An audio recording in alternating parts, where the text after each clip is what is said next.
है। प्रत्येक 3 साल बाद एक महीना आता है जिसको बोलते लोन मास, अधिक मास। उसी 2 एकादशी आती है, उनको मिला करके और एकादशियों की संख्या हो जाती है कितनी? 26। कितनी एकादशी हो जाती है? 26 एकादशी होती है। आज की जो एकादशी है इसका नाम है पुत्रदा एकादशी व्रत।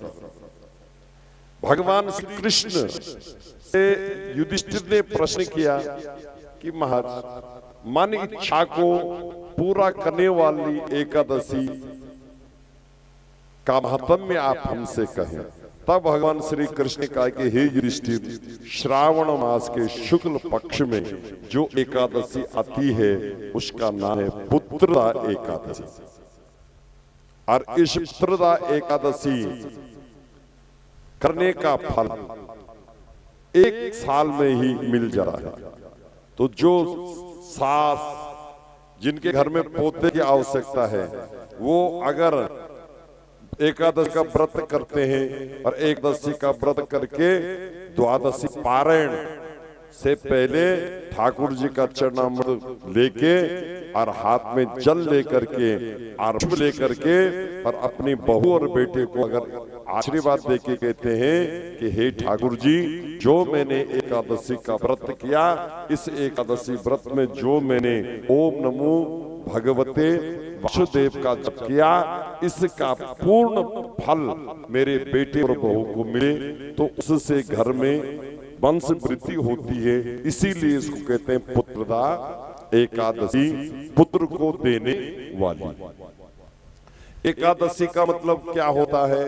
जो संपूर्ण 10 इंद्रियां हैं और एक हमारी आत्मा है जो 10 इंद्रियों को लेके चलती है, वही साक्षात ब्रह्म तत्व है, आत्म तत्व है। वही एकादशी जो सब इंद्रियों को शक्ति देने वाली है।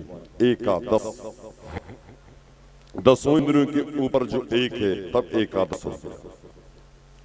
सबको संचालित करती है। तो एक राजा भद्रावती नदी के तट पर, नदी भद्रावती देश राजा था, उसका नाम था सुब्रत। उसकी पत्नी का नाम था रानी शब्या। उनके घर में कोई संतान थी। पुत्र प्राप्ति के लिए उसने अनेक यज्ञ उपाय किया था, लेकिन कोई संतान नहीं हुई घर में। तो वो बहुत दुखी हुआ और जंगल में चला गया, जंगल में रहने लगा।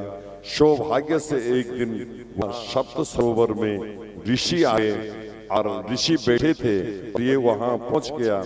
इसने ऋषियों से पूछा कि आप यहाँ क्या कर रहे हो महाराज? मुझे मेरी जिज्ञासा है, मैं आपके मुख से सुनना चाहता हूँ, कृपा करो मेरे ऊपर। आप यहाँ कौन सी कर रहे हो? मैं भी उस भक्ति को करूंगा। तो संतों ने कहा कि आज एकादशी का व्रत करने के लिए हम यहाँ पर आए हैं। तो बोले मैं भी अगर एकादशी करूं तो मेरी एक कामना है कि मेरे घर में संतान नहीं है, तो क्या मुझे संतान मिल जाएगी? बिल्कुल मिल जाएगी, तुम इस व्रत को करो। विधि विधान राजा शिवव्रत ने वो व्रत ऋषियों के देख रेख में किया, ऋषियों की आज्ञा में किया। और जब व्रत उसका पूरा हुआ, वो घर आया तो कालांतर में एक पुत्र हुआ। इससे जब उसका पुत्र हुआ तो इस एकादशी का नाम पुत्रदा एकादशी। बोले एकादशी मैया गई, एकादशी मैया गई। माताओं, भगवान की जब कृपा होती है तो सब फल आप मिलते हैं। मैंने बोला ना आपको कि भगवान के भजन करने के पढ़े लिखे डिग्री की जरूरत नहीं होती, ठीक है ना? उसकी कृपा ये गुण अक्षर आया है, जिसके ऊपर कृपा होनी होगी वो होगी। गुण अक्षर आय का मतलब ऐसा होता है कि जैसे आपके पर लकड़ी पड़ी हुई है और किसी लकड़ी पर दीमक लग गए। क्या लग गए? दीमक लग गए और उसमें ओम का आकार बन गया। और आप उस लकड़ी को ले जाएं और सबको बताएंगे देखो देखो देखो हमारी लकड़ी पर ओम लिख गया, ओम अपने आप बन गया। अरे वो घून लगे थे, होनी थी, कृपा तो हो गई। गुणाक्षर आकार आ गया। जिस पर भगवान की कृपा होनी है उस पे होती है। जो सीता माता के साथ में सखियां गौरी की पूजा कर रही थी,